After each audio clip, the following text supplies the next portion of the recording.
Hello student, कैसे हो आप? उम्मीद करते हैं अच्छे होंगे और अपने पढ़ाई को जम कर रहे होंगे। आज हम फार्मूला स्टार्ट करने जा रहे हैं, फार्मूला सीरीज स्टार्ट करने जा रहे हैं जो एमसीक्यू में डायरेक्ट काम आ जाता है। तो आज देखते हैं चैप्टर नंबर फर्स्ट के सारे फार्मूला एक शॉट में। आइए देखते हैं। तो चैप्टर नंबर फर्स्ट 12 के लिए चैप्टर नंबर फर्स्ट पहला फार्मूला क्वांटाइजेशन। क्वांटाइजेशन सबसे वेरी फर्स्ट फार्मूला है क्वांटाइजेशन। क्वांटाइजेशन होता है plus minus N E. N number of electron है, ई इलेक्ट्रॉनिक चार्ज है जिसकी वैल्यू 1.6 10 पावर माइनस 19 होता है। दूसरा दो चार्ज है Q1 Q2 जो r डिस्टेंस पर है, तो इस पर लगने वाला फोर्स कूलॉम के अकॉर्डिंग Q1 Q2 r का स्क्वायर। ये जनरल फार्मूला है फोर्स का। अगर यही किसी मीडियम में रखा हो, मान लो ये वैक्यूम में रखा हो, दो चार्ज वैक्यूम में रखा हो, इस फार्मूला को हम ऐसे लिख सकते हैं 1/4 pi epsilon not Q1 Q2 upon r का स्क्वायर। अगर ये किसी मीडियम डायलेक्ट्रिक मीडियम में रखा हो, एयर और वैक्यूम को छोड़ा कर किसी मीडियम में रखा हो, तो इसके लिए फार्मूला हम लिखेंगे 1/4 पाई एप्सिलॉन नॉट। ये एप्सिलॉन नॉट हट नहीं रखेंगे, केवल एप्सिलॉन लिखेंगे Q1 Q2 अपॉन r का स्क्वायर। इसको और एक फॉर्म लिख सकते हैं, एक दूसरे मॉडिफिकेशन फॉर्म में लिख सकते हैं। इसको लिख सकते हैं, इसी फोर्स को m मीडियम में ही 1/4 पाई एप्सिलॉन नॉट, यहाँ k लिख देंगे छोटा सा k, Q1 Q2 r का स्क्वायर। ये k और ये k में डिफरेंस है, ये डायलेक्ट्रिक कांस्टेंट का k है, इसको भी लग सकते हैं इस फार्मूले को। आते हैं, ये r का स्क्वायर है बेटा। अब हम इसको लिख सकते हैं, इसी को अगर हम वेक्टर फोर्स को हम वेक्टर फॉर्म में लिखना चाहें, दूसरा फार्मूला है वेक्टर फॉर्म में लिखना चाहें, या k को हम पहले जान लें तो k क्या होता है, k equal to dielectric constant होता है। ये force in vacuum force in medium के रेशियो होता है, इसको रिलेटिव परमिटिविटी भी बोलते हैं। इसका यूनिट होता है ये यूनिटलेस होता है। तीसरा, अगर कूलॉम फोर्स को अगर वेक्टर फॉर्म में लिखें, इस फोर्स को वेक्टर फॉर्म में लिखें, तो वेक्टर फॉर्म में नोट कर लीजिए 1/k Q1 Q2 r का square, r per unit vector. या इसको हम ऐसे भी लिख सकते हैं, इसी को ऐसे लिख सकते हैं RQ, ये लिख सकते हैं फोर्स को वेक्टर फॉर्म में।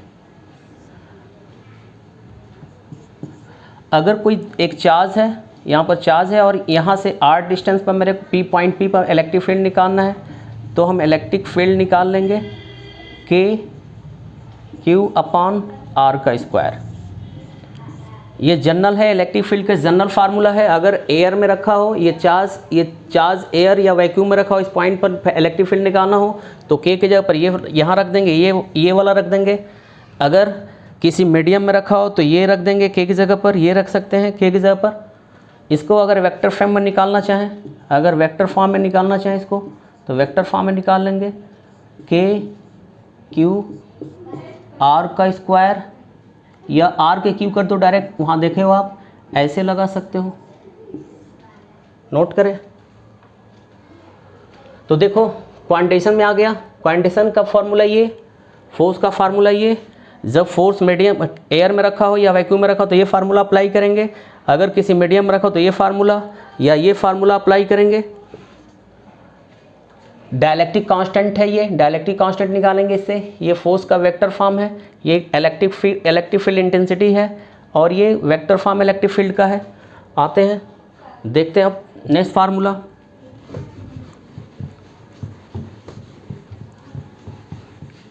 जल्दी देख लेते हैं।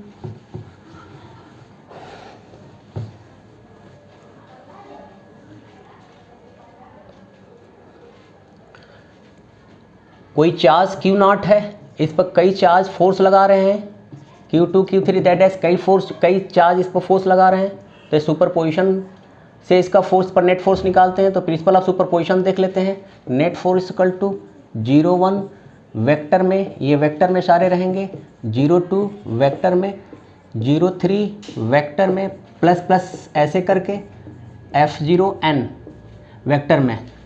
0 का मतलब क्या है, Q0 0 पर फोर्स लग रहा है इस पर, इसका मतलब क्या है 0 1 के मतलब 0 पर फोर्स लग रहा है, इस पर फोर्स लग रहा है, Q0 पर फोर्स लग रहा है, 1 लगा रहा है। इसका मतलब क्या है, Q0 पर फोर्स लगा रहा है 2, इसका मतलब क्या है Q0 पर फोर्स लगा रहा है 3, ऐसे n तक लगा रहे हैं।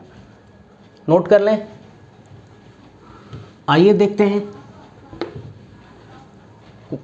5 था या 6 था, देखते रहिए आप, नोट करें। अब डाइपोल देखते हैं। डाइपोल क्या होता है, इलेक्ट्रिक डाइपोल ये प्लस और माइनस इक्वल अपोजिट चार्ज के सिस्टम है, इक्वल मैग्नीट्यूड हो, अपोजिट चार्ज हो, ये 12 डिस्टेंस पर होते हैं। तो डाइपोल है तो इस पर नेट चार्ज 0 होता है, किसी डाइपोल पर नेट चार्ज 0 होता है। डाइपोल मोमेंट निकालें तो डाइपोल मोमेंट होता है 12। नोट करो, ये वेक्टर क्वांटिटी होता है, इसकी डायरेक्शन नेगेटिव चार्ज से पॉजिटिव चार्ज की तरफ होता है। इसका यूनिट होता है कूलॉम मीटर। अगर किसी ये डाइपोल को अगर इलेक्ट्रिक फील्ड में रख दें, डाइपोल को इलेक्ट्रिक फील्ड में रख दें एंगल बनाते हुए, तो इस पर लगने वाला टार्क PE साइन थीटा होगा। ये टार्क मैक्सिमम होगा एट थीटा इक्वल टू 90 पर, मिनिमम होगा एट थीटा इक्वल टू 0 पर। इसको अगर वेक्टर फॉर्म इस फार्मूले को वेक्टर फॉर्म में लिखना हो तो हम वेक्टर फॉर्म में इसको भी लिख सकते हैं। लिख लो P direct P cross E। Note करो 9 फार्मूला।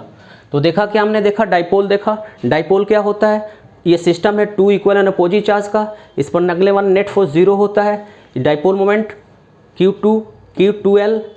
अगर डाइपोल को किसी इलेक्ट्रिक फील्ड में रखें तो इस पर लगने वाला torque QE sine theta. Maximum torque कब होता है, जब एंगल 90 होता है। मिनिमम कब होता है, जब एंगल 0 होता है। आगे देखते हैं।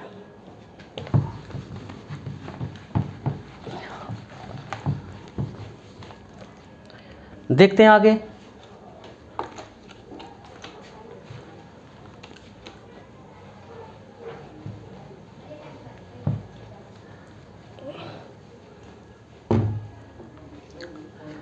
अगर टार्क को किसी इलेक्ट्रिक फील्ड में रख दिया जाए तो ये गोल गोल घूमने लगता है, चारों तरफ घूमने लगता है। जब डाव पर नेट फोर्स तो 0 होता है, लेकिन इस पर पेयर फोर्स लगता है, कॉपल लगता है, तो क्या करता है, घूमने लगता है।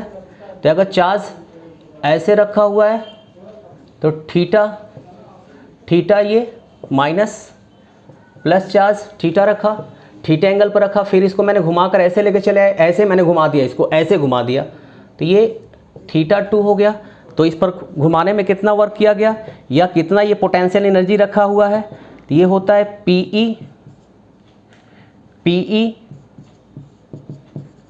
PE cos θ2 माइनस लगा दिया मैंने cos θ1। नोट करें, एनर्जी मैक्सिमम होता है, पोटेंशियल एनर्जी मैक्सिमम होता है एट 180 डिग्री पर, मिनिमम होता है एट थीटा इक्वल टू 0 पर। नोट करें, ये स्टेबल डाइपोल स्टेबल कब होता है, स्टेबल होता है स्टेबल कंडीशन, स्टेबल इक्विलिब्रियम में कब होता है, स्टेबल होता है एट थीटा इक्वल टू 0 पर। अनस्टेबल कब होता है, अनस्टेबल कब होता है एट थीटा इक्वल टू 180 पर। स्टेबिलिटी एक इंपॉर्टेंट चीज़ है, जिस डाइपोल की जितना मिनिमम एनर्जी होगा स्टेबल होगा, जितना मैक्सिमम अनस्टेबल होगा। तो ये बहुत काम का चीज़ होता है, डायरेक्ट फार्मूले में काम आ जाता है और इस पर न्यूमेरिकल बहुत ज़्यादा आते हैं। तो ये मैक्सिमम एनर्जी 180 पर होता है, मिनिमम 0 पर होता है, स्टेबल 0 पर होता है। डाइपोल किसी इलेक्ट्रिक फील्ड में स्टेबल 0 पर होगा, 0 एंगल पर होगा, और अनस्टेबल कितना होगा 180 पर होगा, क्योंकि 180 पर मैक्सिमम पोटेंशियल एनर्जी आती है, इसलिए इस पर मिनिमम होता है। इस पर ये अनस्टेबल होता है, इस पर स्टेबिलिटी 180 पर अनस्टेबल होगा और 0 पर स्टेबल होगा। आइए नेक्स्ट देखते हैं।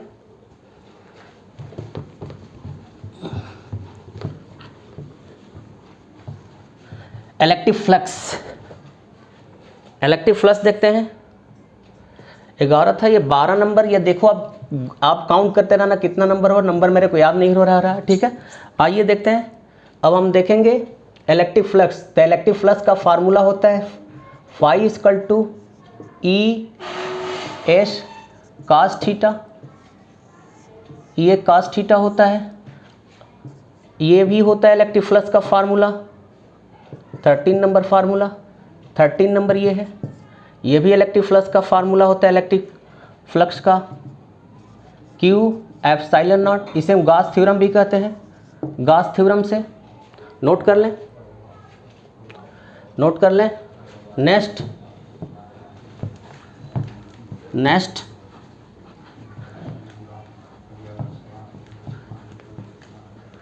अगर कोई लीनियर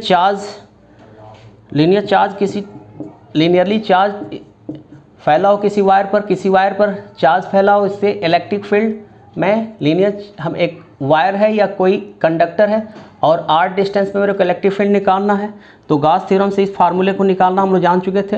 1/4 पाई या 1/4 पाई या 1/2 एप्सिलॉन नॉट लैम्डा और r होता था। नोट कर लें। इसको हम चाहें तो ऐसे भी लिख सकते हैं, E equal to 1/4 pi epsilon naught 2r। हमने क्या किया, इनको जो है इसमें 2 से हमने ये डेरिवेशन किए थे गॉस थ्योरम से। यहाँ पर 2 आता तो ऊपर हमने 2 से मल्टीप्लाई कर दिया, नीचे भी 2 से मल्टीप्लाई क्योंकि इसकी वैल्यू आ जाती है, ठीक है, इसलिए मैंने रख दिया इसको। नोट करें, हो गया नोट। इसका ग्राफ बनाना हो तो हम कैसे ग्राफ बनाएंगे, इसका ग्राफ ऐसे जाएगा, क्योंकि electric field inversely proportional to r का है, तो ये ग्राफ ऐसे आ जाएगा r इसके रिस्पेक्ट में। ग्राफ भी हमें काउंट करना है, ग्राफ को भी देखना है, क्योंकि ये भी हमारे MCQ में आएगा। नोट कर लो, जल्दी फटाफट नोट करो। आप ही से कह रहे हैं नोट कर लो, आप लोग सारे लोग नोट कर लो, काम आएगा।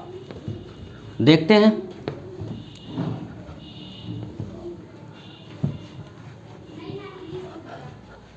अगर कोई कंडक्टिंग सेल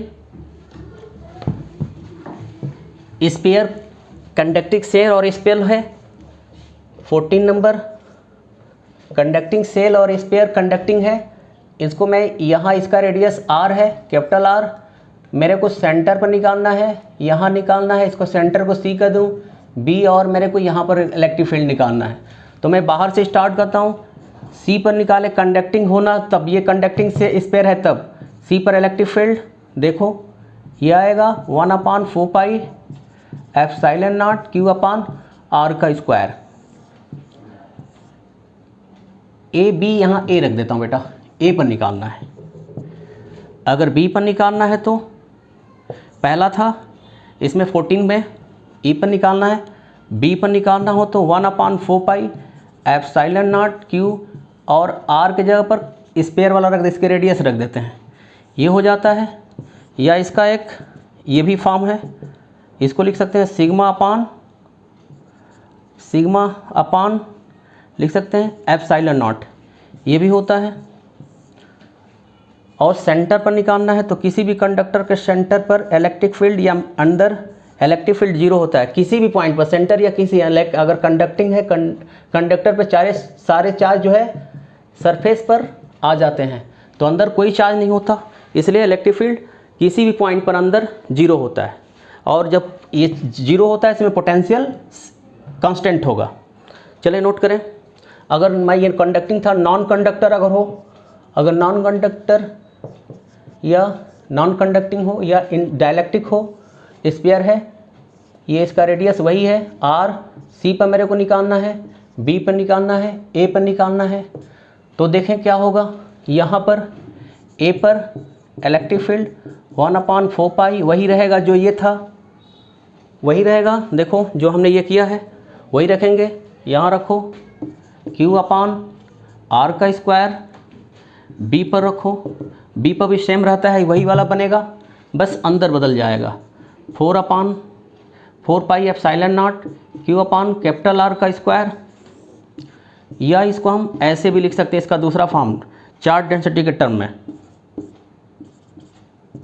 नोट करो चार्ज डेंसिटी, ये चार्ज डेंसिटी नया टर्म आया, तो हमारे पास 3 चार्ज डेंसिटी मिलता है, सिग्मा मिलता है, उसके बाद से मेरे को मिलता है सिग्मा रो मिलता है, लीनियर मिलता है, पहले ऐसे नोट कर लेते हैं इसको। तो सिग्मा होता है सरफेस चार्ज डेंसिटी, ये होता है वॉल्यूम चार्ज डेंसिटी, वॉल्यूम से डिवाइड कर लेते हैं, ये लीनियर चार्ज डेंसिटी होता है, एल से डिवाइड लेते हैं। नोट करो, इसका यूनिट होता है कूलाम बटा मीटर स्क्वायर, इसका होता है कूलाम बटा मीटर क्यूब, इनका होता है कूलाम पर मीटर। नोट करें, कूलाम पर मीटर स्क्वायर, कूलाम पर मीटर क्यूब, कूलाम पर मीटर, ये होता है लीनियर चार्ज डेंसिटी। आते हैं इसको नोट के लिए, तो कितना हुआ 16, 17, 18, 19। नेक्स्ट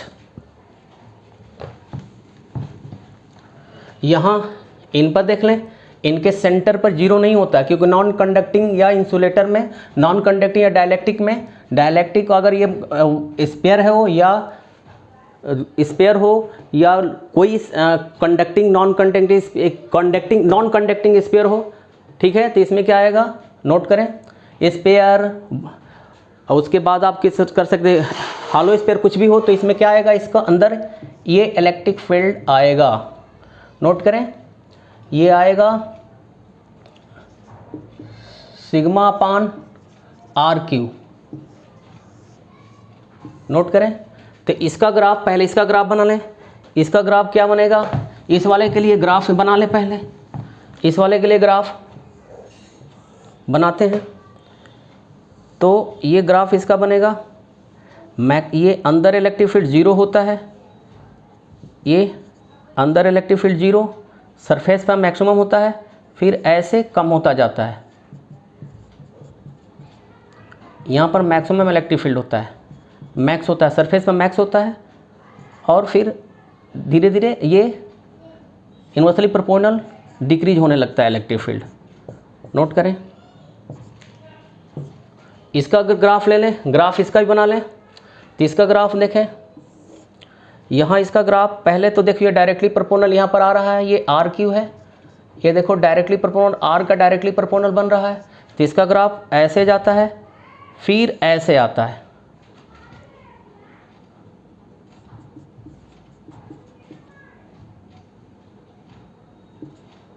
यहाँ पर नोट करें,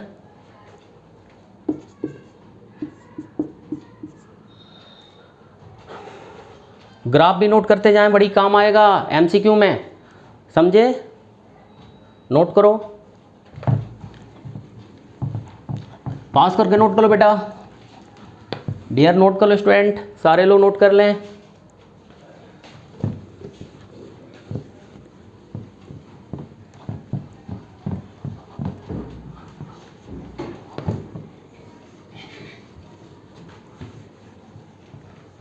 हाँ चलो देखो, अब फार्मूला नंबर 20, अब सीट कोई है, कोई सीट है, सीट की वजह से इलेक्ट्रिक फील्ड प्लस चार्ज है, ये सीट माइनस चार्ज होगा तो बस डायरेक्शन का फर्क पड़ेगा, उल्टा हो जाएगा डायरेक्शन, बाकी फार्मूला वही रहेगा। तो ये अपने इलेक्ट्रिक फील्ड कितना प्रोड्यूस करेगा, तो इलेक्ट्रिक फील्ड सीट की वजह से होता है सिग्मा अपान 2 एप्सिलॉन नॉट। अगर थीन सीट है, ये थीन सीट है, थीन सीट है, तो अगर थिक सीट है, कोई थिक सीट ले लिया मैंने, कोई थिक सीट ले लिया, अगर कोई थिक सेट ले लिया मैंने, तो इसकी वजह से इलेक्ट्रिक फील्ड निकलेगा किसी पॉइंट पर सिग्मा अपॉन एप्सिलॉन नॉट। देखो इसमें फ़र्क क्या है, इसमें 2 है, इसमें 2 नहीं है, ठीक है। इसका ग्राफ बना लें, इसका भी ग्राफ बड़ा काम आएगा। तो ये क्या होता है, ये डिस्टेंस पर डिपेंड नहीं करता, इसमें डिस्टेंस नहीं है, तो इनका ग्राफ कांस्टेंट हो जाएगा। हर पॉइंट पर इलेक्ट्रिक फील्ड कांस्टेंट होगा। नोट कर लें, ग्राफ इंपॉर्टेंट है, नोट करें। ये डायरेक्ट एमसीक्यू में हो जाएंगे, सारे क्वेश्चन एमसीक्यू में पूछे जाएंगे। नेक्स्ट, ये थिक शीट का है, ये थिन शीट का है, और दोनों के लिए ग्राफ सेम आएगा क्योंकि दोनों डिस्टेंस पर डिपेंड नहीं करते हैं। ये प्लस चार्ज है सब पर। चलो,